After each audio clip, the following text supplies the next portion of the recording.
Hello, ladies and gentlemen, Nick here, and welcome to my review of Doctor Who Series 3, Episodes 11, 12, and 13. Utopia, The Sound of Drums, and Last of the Time Lords. So this review is probably going to be a very big, very long review, so I apologise in advance. This is a mega review, potentially. We'll see how we go. Utopia, The Sound of Drums, and The Last of the Time Lords, the only three-part story of the new series. I mean, they've done stories where you've had an episode going into a two-part or two F-parters going, and then followed by an episode that's sort of linked by it. And of course, you've had trilogy stories made up of single-parter and two-parters, or three single-parters. Examples: the Series 10 Monk trilogy is three separate individual stories. Face the Raven, Heaven Sent, Hellbent, the same. The Haunting of Villa Diodati is an episode that leads into a two-parter afterwards. This aforementioned Ascension of the Simon and the Timeless Children, and Turn Left into the Stolen Earth Journey's End. And also we've had the Sontaran Stratagem, The Poison Sky, leading into the Doctor's Daughter, although like with Smile Winter Thin Ice, that might just be trying to do what the classic series did back in the 60s, during the Hartnell era, just leading into the next story. But some of the other ones have been more centered into a plot thing, where an episode leading to another a story would lead into another story, or three episodes were leading to each other, in an overarching story. And similarly, this can happen with two stories, like the two episodes, like The Girl Who Died and The Woman Who Lived. That they're not really a proper two-parter, but they're linked. But out of all of this, none of them are three-parters, and the Girl Who Died, Woman Who Lived isn't an actual two-parter. So no actual proper three-parters. They're just linked. Three single-parters, or a two-parter and a single-parter, or a single-parter and a two-parter. They're just linked. But here we have Utopia, The Sound of Drums, and The Last of the Time Lords, which is the only official proper three-part story of the new series, and the first three-part story, technically since Survival, but the first three-part story with each episode being 45 minutes. Since The Two Doctors, which is the only classic one to have that format. And then the other three parters of the classic series were the 25-minute ones. So this story, and there is quite a lot to talk about in these three episodes. Even if we were doing them individually, there'd still be a lot. So let's get down to it. Utopia first. Now, the plot of episode 11, trying to say that 11, 12, 13 instead of 1, 2, 3. The plot of episode 11 sees the Doctor and Martha make a quick pit stop at Cardiff to refuel. It's only taking 20 seconds this time. However, this may be due to the rift opening. And the rift was open in Torchwood, Series 1, Episode 13, End of Days. This episode actually kind of ties in with the very end of Torchwood Series 1. And that episode tied in with this episode, with Captain Jack hearing the TARDIS and heading off. As we see at the start of this episode, he's running up Cardiff Bay in some pretty cool shots, by the way. It's just a question, though it is questionable, having seen Torchwood Series 1, why he didn't just use the lift. Why didn't he go up the elevator, that the guest entrance, and pop up next to the water tower thing? Why didn't he go that way? Was the TARDIS in the way, where it was last time? I'm not sure, but perhaps it was. But anyway, Jack, now hearing the TARDIS, has left Torchwood for now, and he's on his way to join the Doctor. However, due to him being an anomaly in time, as it's explained later, the Doctor and the TARDIS don't want anything to do with him at the moment, so they try to escape him, leading them to all go to the very end of the universe, with Jack clinging onto the TARDIS doors. That bit's actually aged better than I expected, to be honest. It's actually all right. However, when they get there and they start talking, and Jack obviously knows about the Doctor's regenerations and lives, once they're there, they then find the future kind. And by the way, Martha's introduced to Jack around this point, and the 10th Doctor seemed to be more annoyed of Jack's attempts of saying hello than the 9th Doctor was. Anyway, so they then have to help a guy escape these creatures known as the future kind, which is what humanity may become, and arrive at a silo.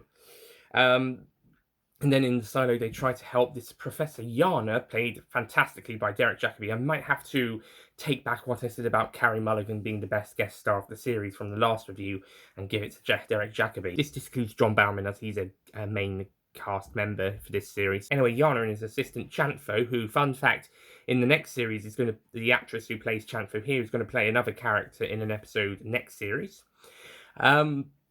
They're trying to launch the rocket that will send these passengers of the silo to Utopia, whatever that is, the last of the humans scattered across the night at the end of everything.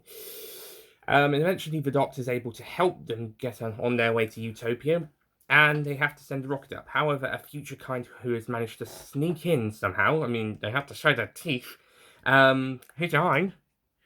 I'm not future kind, I'm still human, I think. But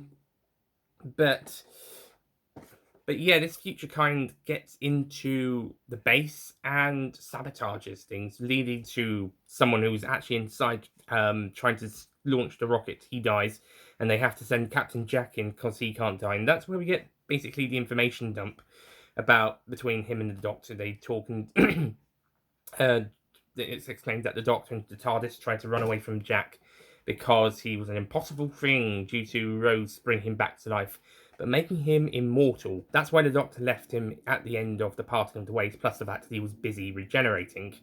And that, as I said, that's why they wanted to run away from him, from Jack in the first place. But as we've seen in Torchwood, Jack is now immortal. He can't die. Not really. And he explains that he got trapped in the past, and that's why he's been there for a long time. I don't know if in Torchwood Series 1, I can't quite remember. I only saw it back in March. They said how long he's been on Earth for. In Series 2, we see him in episode 12, his beginning, and see through his life in Torchwood whilst waiting to come back for the Doctor to come back, as we see here. So yeah, but it's established in Torchwood Series 1 that he's immortal and can't die, and we see that here. And yes, the Doctor already knows about that. And most of the episode does sort of focus on the Doctor Martha Jack relationship as they attempt to help the people of Utopia. Also, as seen in Torchwood Series 1, Jack's got a hand in a jar, and it turns out to be the Doctor's hand that got cut off by the Sycorax in the Christmas invasion, and we see that here. We get a lot of callbacks to series 1 and 2, and also they talk about Rose again, and Rose keeps getting mentioned quite a lot in this series, so it's understandable that Martha is feeling kind of left out and lonely when they're talking about her, and we can clearly see that. At the same time, however, Professor Yana is starting to he's getting a bit upset due to some of the things they've been saying, because he's started thinking about them for some reason. It's starting to bring back some memories, and he's not quite certain yet, and he's got this strange drumming sound in his head, which is very strange. But about 34 minutes into the episode, we get the ball drop, and it's revealed that Professor Yana has a fob watch similar to the Doctor's from Human Nature and the Family of Blood. And Martha realizes that he could potentially be a Time Lord and warns the Doctor, remember the face of Bo's message. You are not alone. Yana. Yana. And once the rocket's up in the air and escape on its way to Utopia, Yana opens the fob watch. By the way, there's some clues just before he opens it to who could be this potential Time Lord, and the Doctor may even have worked it out already. But there's 2 voice clips to an old story from 1971 featuring a previous actor playing this character, with lines from the 5th episode of that story, of a 5-part story at the end of season 8. 2 separate lines, as well as a version of that character voiced by Derek Jacobi, similar to the Doctor's voices from his fob watch in the Human Nature 2-parter. And of course, once the rocket's up in the air, Yana opens the watch, and the kind, loving, fun, energetic, hopeful professor is gone, and he's replaced with that moment where Yana turns around and his eyes, the middle of his eyes, start to go black. Oh, it's a great moment, and now Yana is full on. I'll tell you which character it is in a moment because it's a fantastic reveal. It's probably the best twist, the best surprise reveal in the entire show, full stop. It's played perfectly, it's written perfectly, it's directed perfectly, it's built up perfectly, fantastic music, and Jacoby just sells the hell out of the role, as does the actress playing Chanfo. And it's revealed that Professor Yana is, of course, the Master. When I first saw this, I didn't think back in 2007, I didn't think I knew the Master, who he was, but my parents obviously knew, and they were getting excited, wondering, is he the Master? And then he said it was the Master, so they were happy. And yeah, now, even after nearly 13 years, oh blimey, this story's nearly 13 years old. After nearly 13 years, that twist is still outstanding. Wow. They did that perfectly, and it comes about 41, 42 minutes into the episode. It's about a 46-minute episode. It's a perfect twist. It's just so fantastic. Oh, it's so good. And despite only being the Master for a couple of minutes, Derek Jacobi could possibly be the best new series Master actor, although Dewan's Master is probably my favourite of the main three.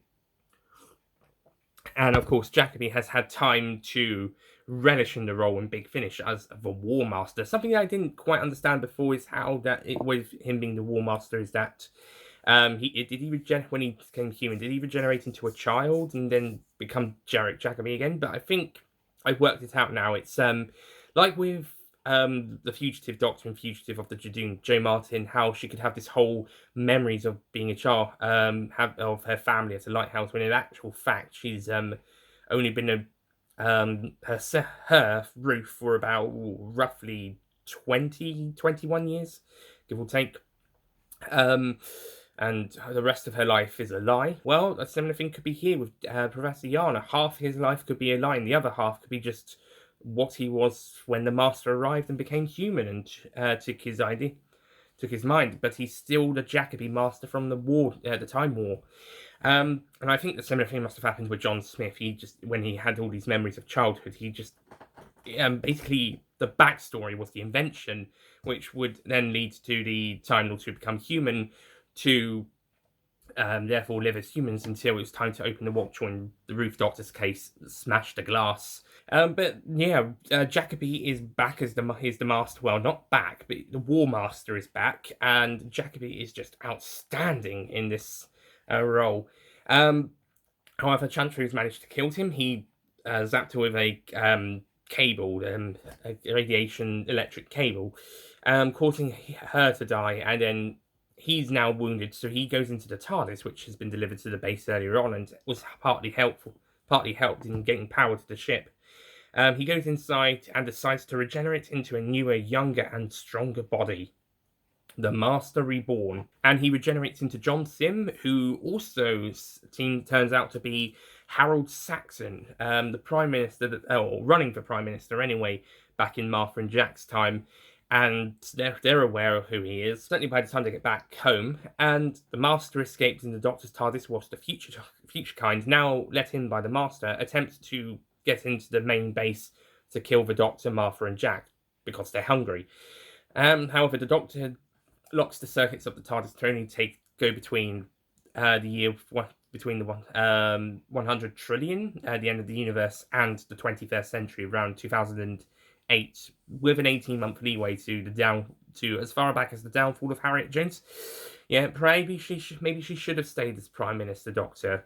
After all, there was this 18-month, give or take, gap between finding a new Prime Minister and a new election, unless they had someone standing in the meantime. And then Harold Saxon, aka the Master, becomes Prime Minister. Yep. Anyway, before moving on to The Sound of Drums, Utopia. This story is fantastic. This episode in particular is fantastic. If it was just a standalone episode, it would probably be the second best episode of series 3. Sorry, Human Nature Family of Blood fans. But Utopia is just outstanding. And this would be the third 10 out of 10 episode in a row from Family of Blood. Sorry, Human Nature fans. I gave that one a 9 on its own. But Family of Blood, Blink, and now Utopia. This is just a fantastic episode.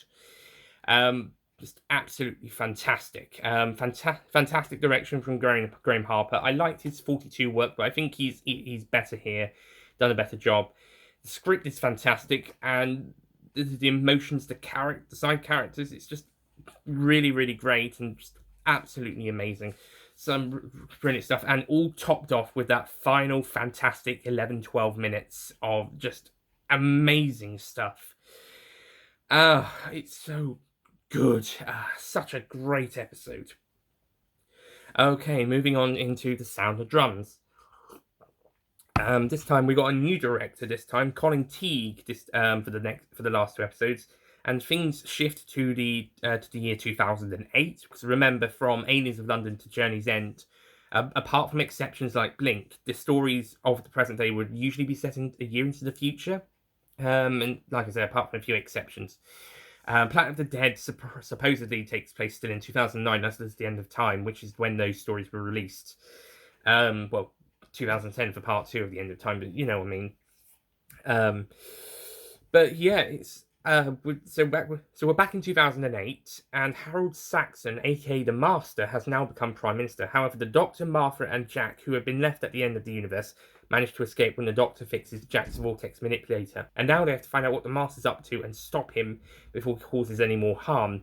But as the Prime Minister, and even before becoming Prime Minister, he was setting traps for the Doctor and Martha and Jack. Well, maybe not so much Jack. He leaves Torchwood alone for a bit, but he sends them off to the Himalayas for a wild goose chase. And for Martha, he's certainly been setting traps for her from that Monday of that week. It's been set in a week. Monday was Smith and Jones. Tuesday was Lazarus Experiment. Thursday, the election day, was 42, and Friday and Saturday are The Sound of Drums and The Last of the Time Lords. Wednesday skips, though. Maybe that was when the TARDIS came back to Cardiff. Maybe it was on that Wednesday, and that would have given 2 days' time for Torchwood to go off to the Himalayas. I thought that had been referenced in Torchwood Series 2's first episode, but I might have been wrong about that. Anyway, so they know where Martha lives, so they've set a time bomb for her house. Somehow they knew when to set the time bomb for. One, I don't know why they didn't just have a bomb.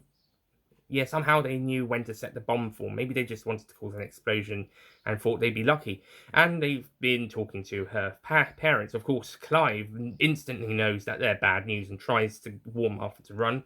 And this causes the mysterious woman from 42, who's back in this episode, to decide that they're going to take the whole family into custody.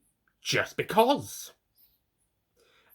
Which includes Francine, who was initially helping them, and Tish, who has now gotten a new job in Downing Street. But thankfully, Leo and his girlfriend and child are safe in hiding in Brighton, and do absolutely nothing for the rest of the story, apart from him having a cameo in the next episodes for the family reunion, and they're all safe, etc.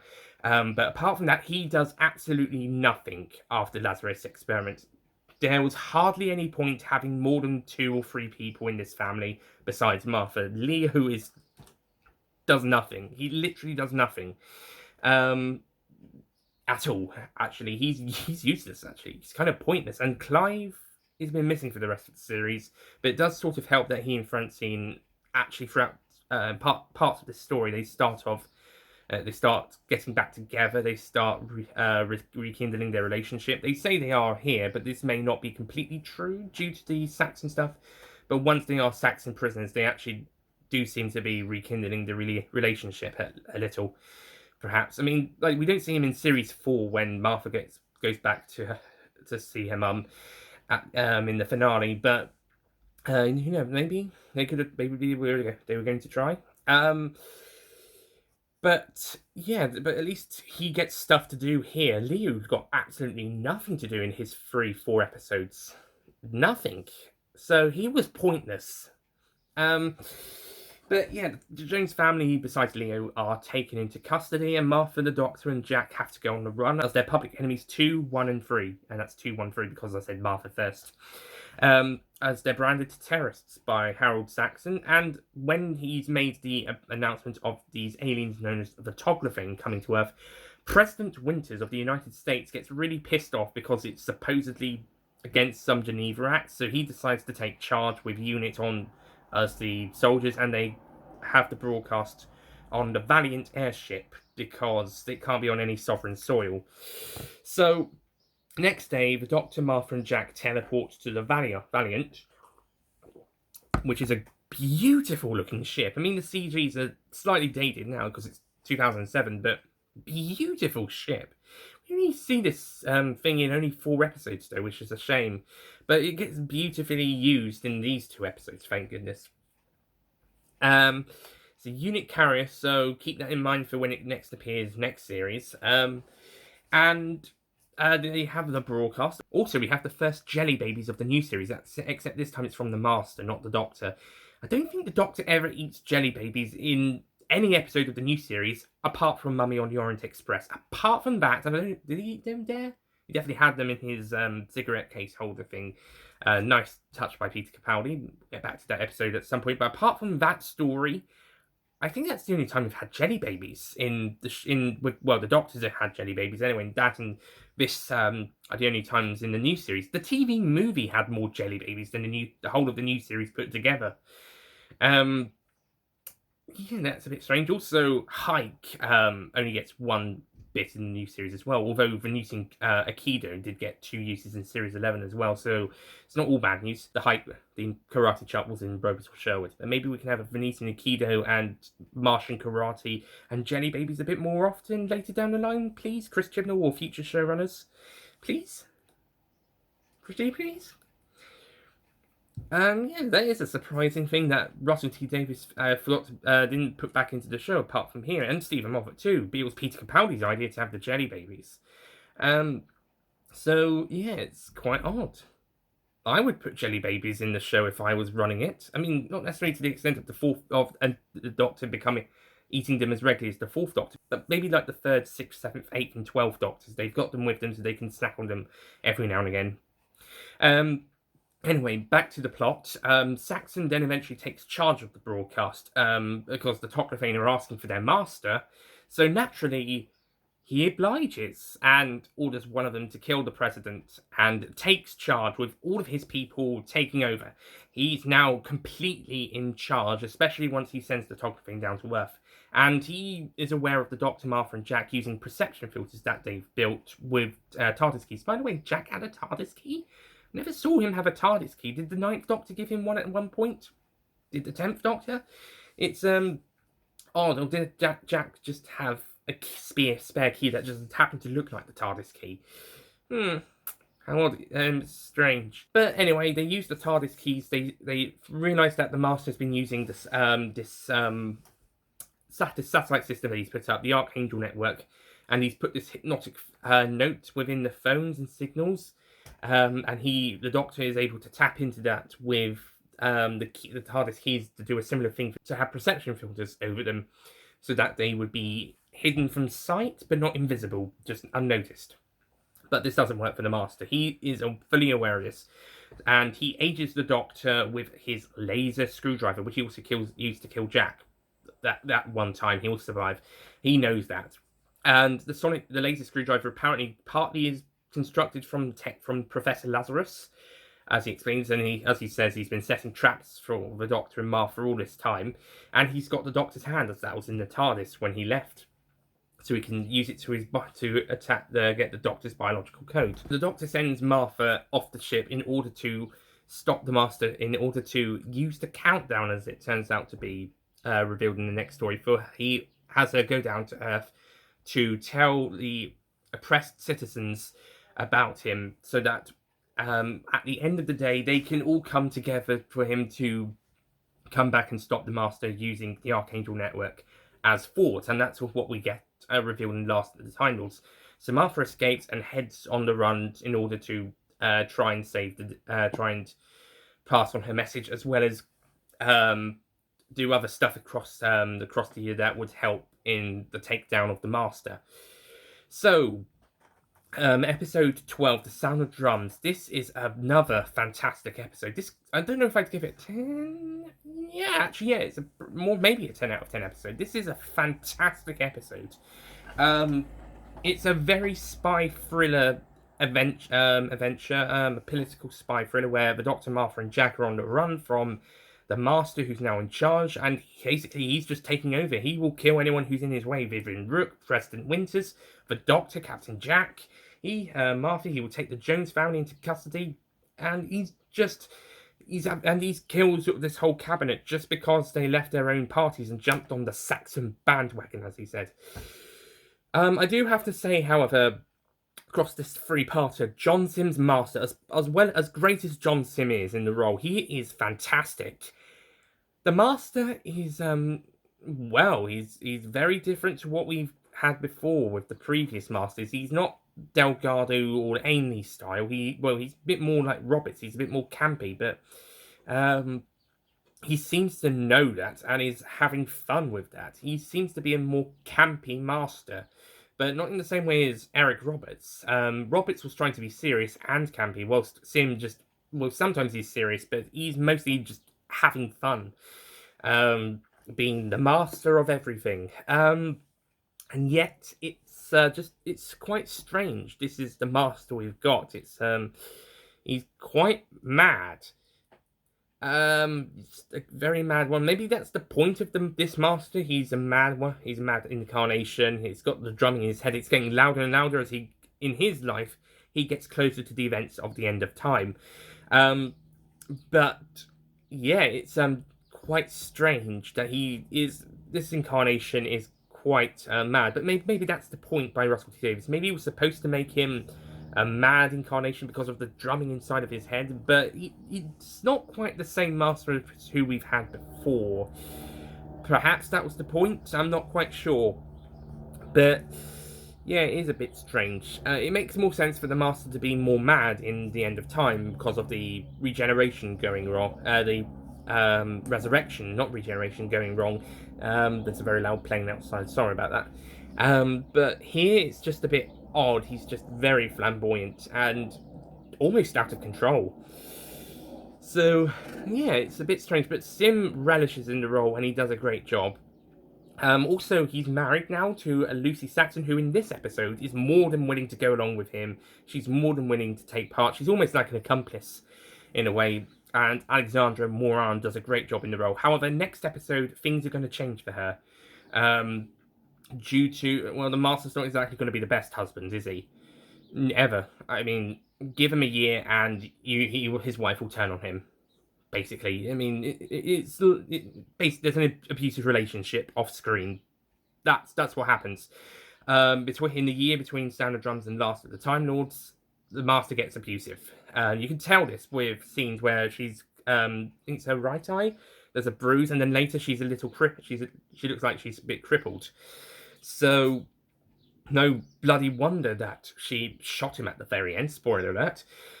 Moving on to Last of the Time Lords. In Last of the Time Lords, Martha is travelling the world to tell her story to the people that she's meeting. And while she's there, she finds this gun that can apparently kill Time Lords. So she uses that as maybe to hint towards her enemies that perhaps that's what she's going after, but hiding her real intentions. And at one point, she gets the readings of a lightning strike, zapping down a toclophane in South Africa. I think it was South Africa at one point. So she goes to see this Professor Docate to try and see if they can recreate that to get down a Sphinx. And she's joined by Thomas Milligan, played by Dr. Thomas Milligan, played by Tom Ellis, who would later go on to play Gary in Miranda, and he's fantastic there. And together they try to take down a toclophane to find out what they are. And it turns out the toclophane are the humans from the far future. And the Master came to save them, turned them into toclophane, and brought them back to the 21st century in order to cause havoc. A empire spanning trillions of years, with the Master as their master, basically. In this time, the Master's not going to screw them over. They've they're working together without screwing each other over.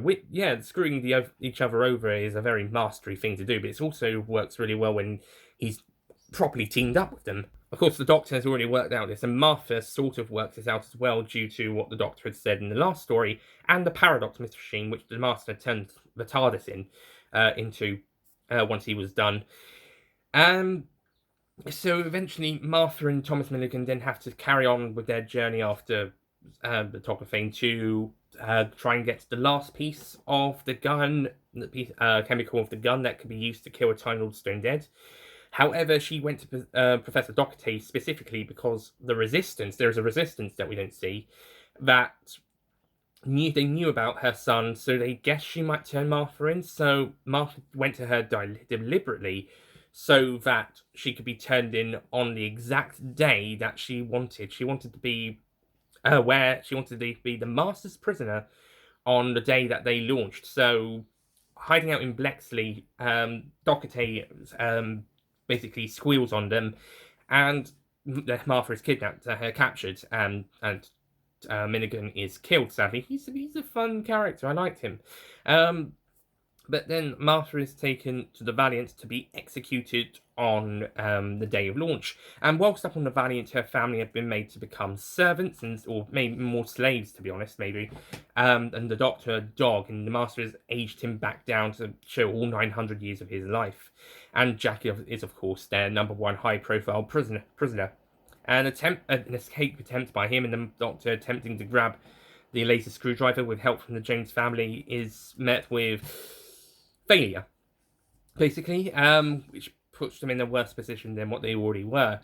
But yeah, eventually Martha is able to get back onto the Valiant, and she uses what she'd done over the last year as a way to stop the Master from taking over the universe. And yeah, it's a pretty good twist that she went around getting everyone to believe in the Doctor, to say the one word, so that he can come back. Although it does make the Doctor look like Space Jesus, and I think this is the first time of the series, outside of the Time War stuff, that makes Doctor look like Space Jesus. As we'll see throughout the Moffat series, and even recently with the Timeless Child arc, the new series seems to be making the Doctor look like, as Stuart Hardy puts in his videos, Space Jesus. Which is a bit odd. This one definitely more than any other story. But hey-oh, I don't mind so much. Of course, the way they have to sort everything out is to go back in time and not so much travel back in time, but to reset everything, to destroy the paradox machine, send the spears back in time, and send everything going back a year and a day. 366 days. Well, to be honest, 2008 was a leap year, so yeah, that would work. So yeah, that is a bit of a slight cop-out that they do have to do that. It's basically a Superman the movie sort of thing. Instead of using time travel, they do this. But anyhow, and despite the Master and the Doctor having one final standoff against each other, with the Master ready to launch his weapons, the Doctor manages to talk him out of it just in time. Yeah, it's a bit of a bizarre ending, bit of a bizarre climax, but you know, fair dues where it is. They sort of wrap up everything neatly. The only thing that's actually happened is the death of the president of America. Also, the year that never was 2008 to 2009. This alternative future. So with that not happening, that leaves 2008 to 2009 open for further alien threats we'll see in Series 4, including one of the biggest threats to all of reality. And another threat to all of reality later down the line that the Master will be involved with. Ooh! 2009 wasn't a very lucky year when it came to alien invasions, was it? First you had the year that never was, and then you've got all of the things from Series 4 and the specials. Ouch. And if that wasn't enough, 2008, as well as the Series 3 stuff and the year that never was, you've also got the 11th Hour taking place in 2008, mostly. Ooh, poor 2008, 2009.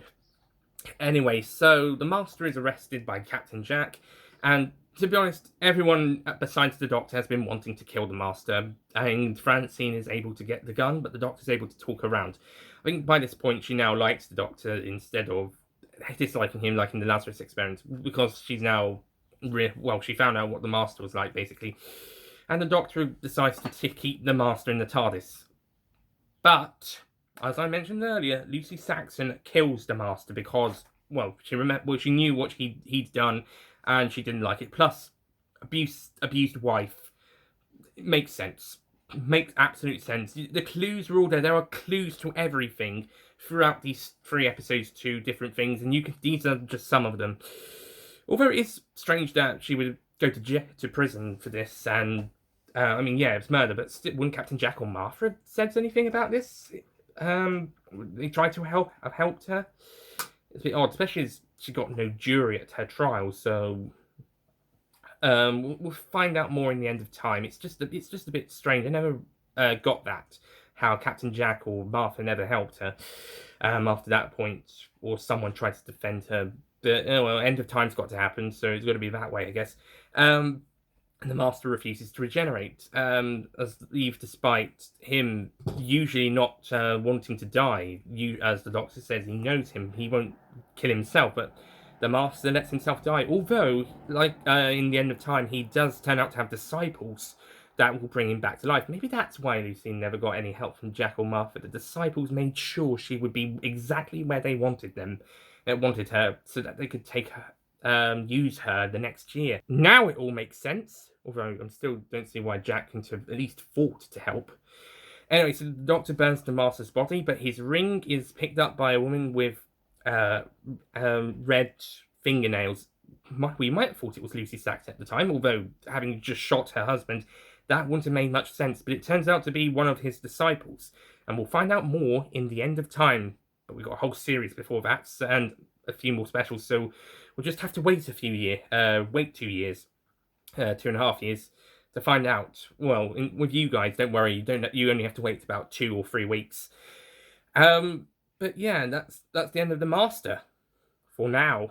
And Jack decides to go back to Cardiff to continue running Torchwood. He realised that's where he needs to be. That's where he is supposed to be, and decides to take over. There's a great deleted scene there that recites his 21st century is where it all changes, got to be ready lines from Torchwood.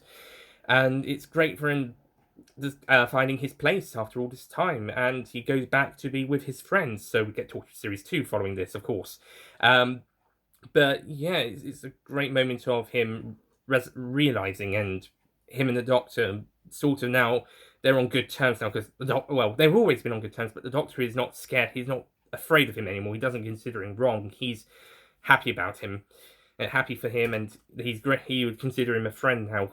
It's also it's implied that because Captain Jack reveals that he's from the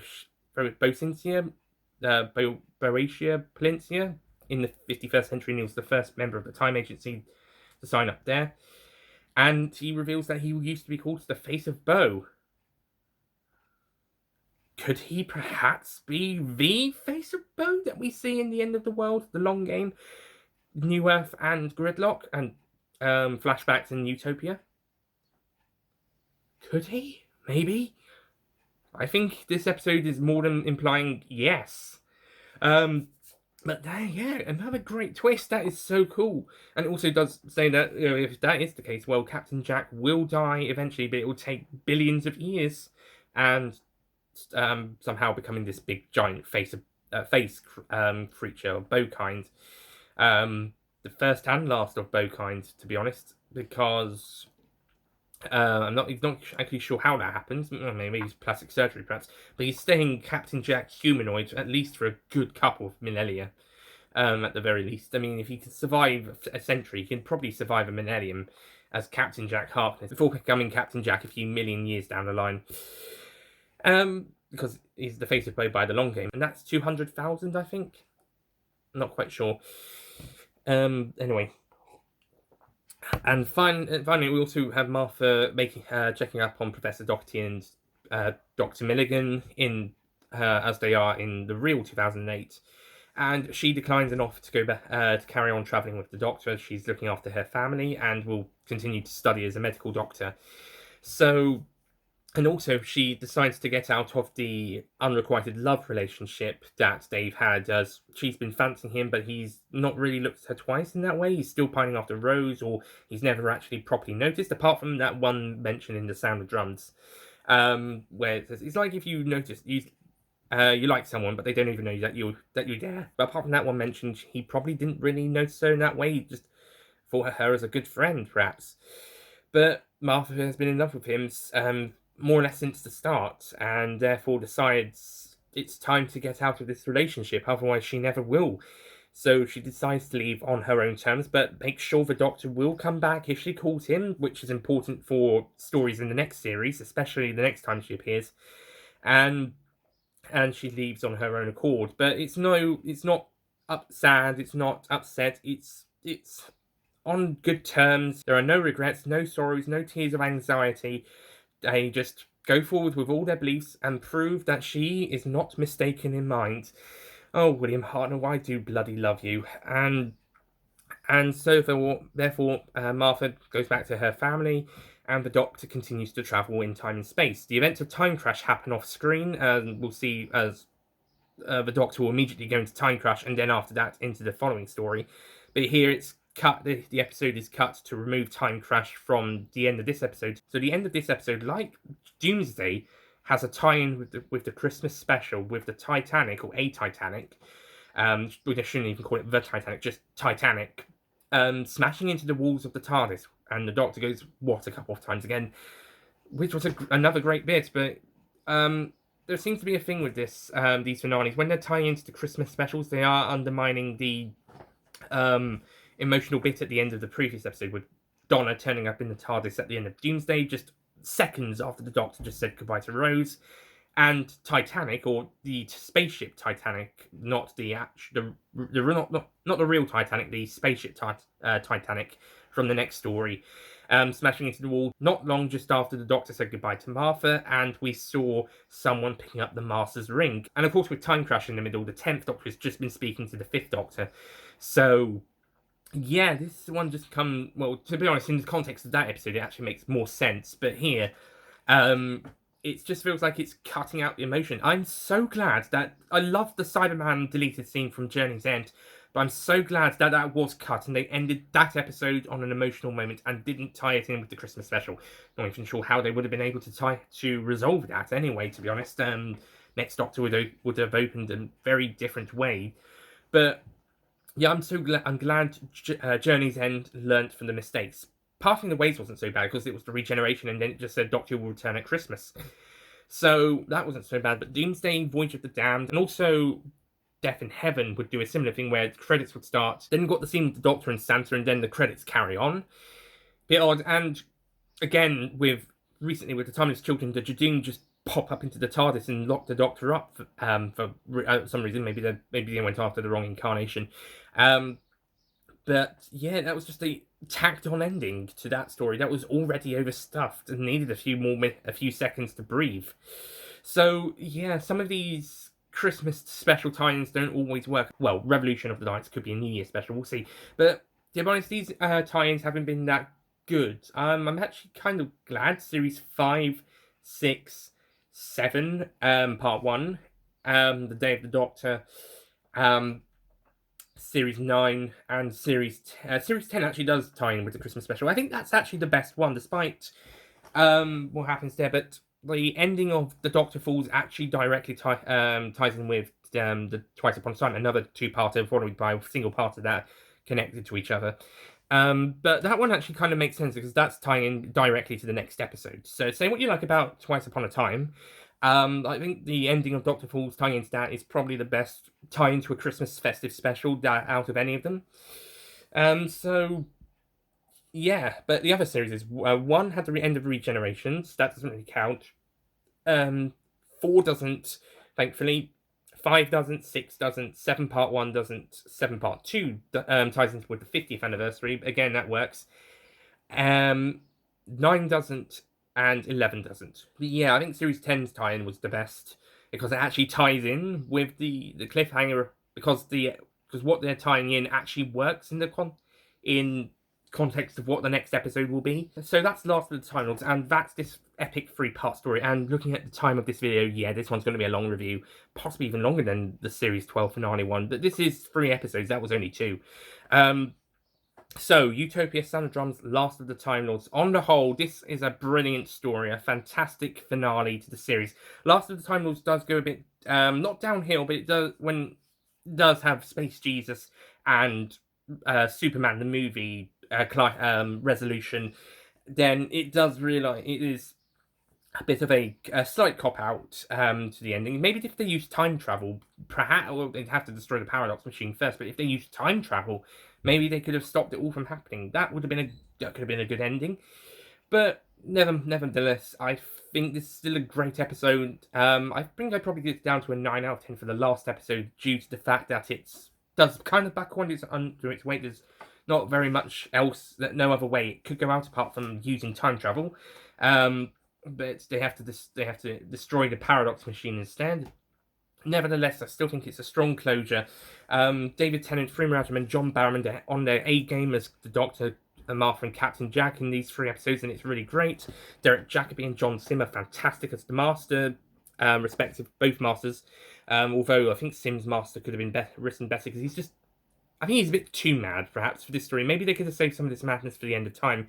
Maybe he could have still had a bit of Delgado Amy-ness within him, but slightly more mad than that, a more madder version than those two, and then go full out mad with the end of time. In fact, Sim's Master is at his best, on screen at least, in World Enough in Time and The Doctor Falls, where he actually does feel more like the Delgado Amy Masters, but with the hint of the madness that he had in these stories, in this 3-parter and in The End of Time. Hopefully, the Big Finish box set Masterful, that'll be released in January 2021, will be more aligned to the Series 10 finale, John Sim Master, than the Series 3 finale or End of Time John Sim Master. Because John Sim can definitely do an Amy Delgado style Master whilst keeping the insanity that would be reflected by Sacha Dhawan's Master, who I think takes a lot of inspiration from John Sim's, but I think the difference with him and Sim is that Dhawan's Master is in pain. If you've been watching Series 12, then you'd know the Master is hurting from what he's discovered in that series. So I think that's the difference we get between Sim and Dhawan, and anyone saying Dhawan's a rip-off of John Sim's Master is not... well, he's taken inspiration from him. In fact, he's the new series Master who comes the closest to reflecting the classic series Masters. As for Sim, on the other hand, is probably the furthest, at least in the Russell T Davies written scripts. He's much closer in the Stephen Moffat scripts. And yes, I did praise Stephen Moffat for writing the Master, but that's the Sim Master. As for Missy, well, I like Missy, but as far as how she's written, well, it depends on which story we're talking about, to be honest. Series 10, she's a bit better, but 8 and 9 are up for debate. But we'll get to those stories, I promise. Derek Jacobi did seem very much like the classic Master, but he only got a few minutes on screen, so it's up to Big Finish to take over for his Time War stuff. So yeah, but he does a great job, and now Sim just outstanding in the role. But the role he gets is very different to what we get, and doesn't completely work in this story. Next time we see him, perhaps, but perhaps not completely here. That means that he still does a great job, and this whole the 3 episodes being very different to each other, of the future at the very end of the universe in Utopia, a spy thriller in The Sound of Drums, and then an apocalyptic takeover in Last of the Time Lords, before having to reset the button and take everything back to normal. And yeah, I think it's really well done for the most part. I mean, maybe the very end isn't with the climax isn't particularly amazing, but it's still really well done. Supporting cast are great across the 3 episodes.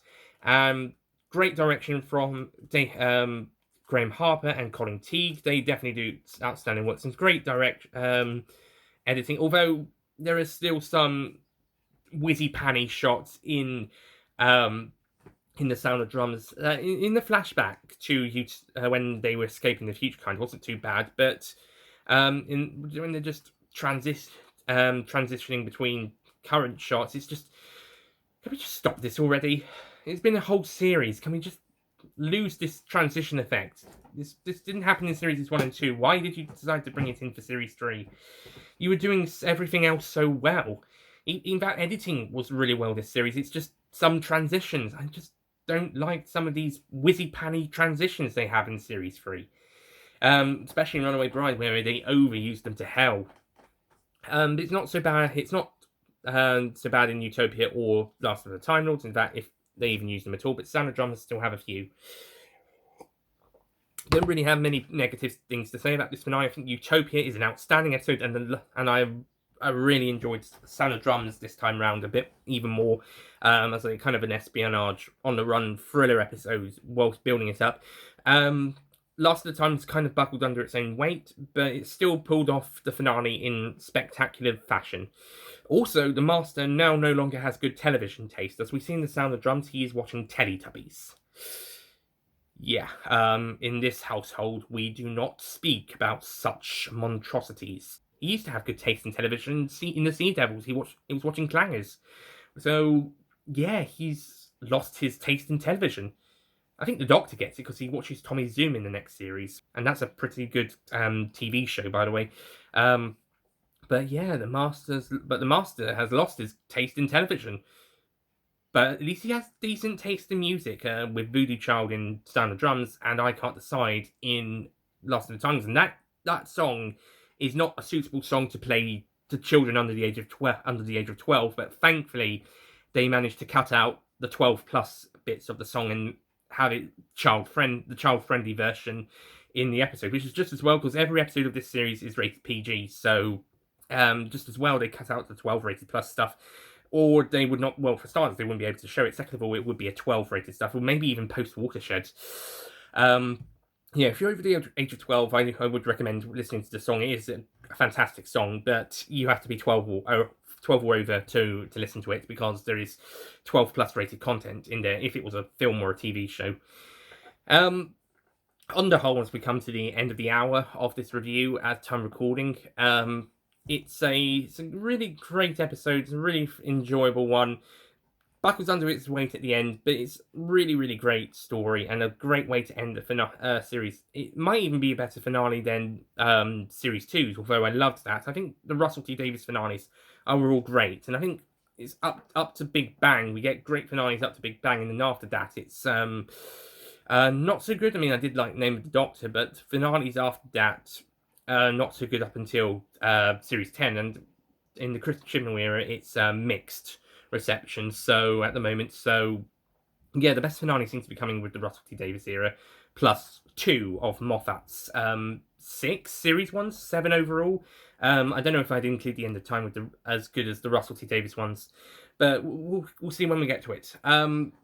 So, on the whole, Utopia, The Sound of Drums, and The Last of the Time Lords, I have decided to score this story a 9 out of 10.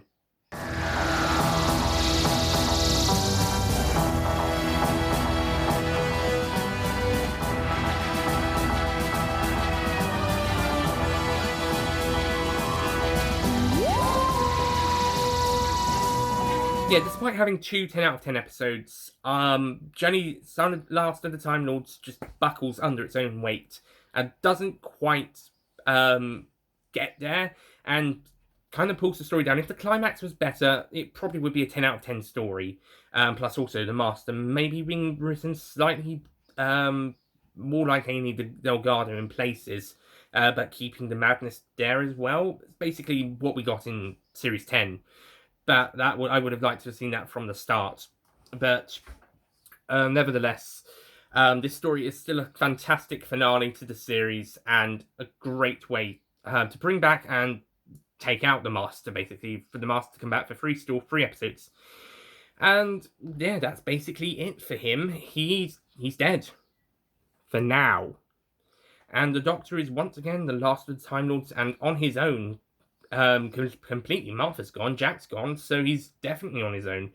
So yeah, that's it for now. But after a meeting with the 5th Doctor in the Minnesota time crash, the Starship Titanic bursts through the TARDIS walls, and we'll see the Doctor again next time at Christmas in Voyage of the Damned. And by the way, these last 3 episodes of this series, series 3, these are the last 3 episodes alongside the Infinite Quest being broadcast just before Last of the Time Lords and Time Crash.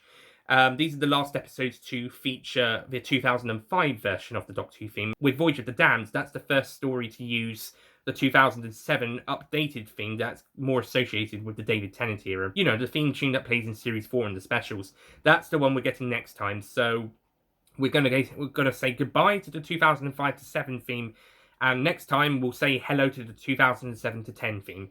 A more faster one, and the titles are a bit more faster as well. Also, these episodes are the first titles to have a third name in the titles, not just 2 titles where it was Chris Rex and Billy Piper, David Tennant, Billy Piper, David Tennant, Catherine Tate, David Tennant, Freeman Rajman. Now we've got David Tennant, Freeman Rajman, John Barrowman. He finally gets his name in the titles. Woo! And in the future, we'll see titles with more than 2 names in them. A couple of episodes in Series 4 are going to have 3 titles, including The End of Time, and 2 episodes are going to have 6. And then you'll have 3 names in the episode titles for Series 6 and 7, Series 10, and 4 people for Series 11 and 12. It does stick mostly to 2 people for most of the time, but when there's 3 people or more, then they'll throw them in. Anyway, so that's it from me. Thank you for watching this mega review of Utopia, The Sound of Drums, and The Last of the Time Lords. Sorry it's so long. It is just over an hour at time recording, and by the time the bloopers are done, it will be, unless I put them in a separate video, depending on how long they are. But anyway, that's it from me, and I'll see you guys next time for the Series 3 ranking, then Voyage of the Damned. Goodbye.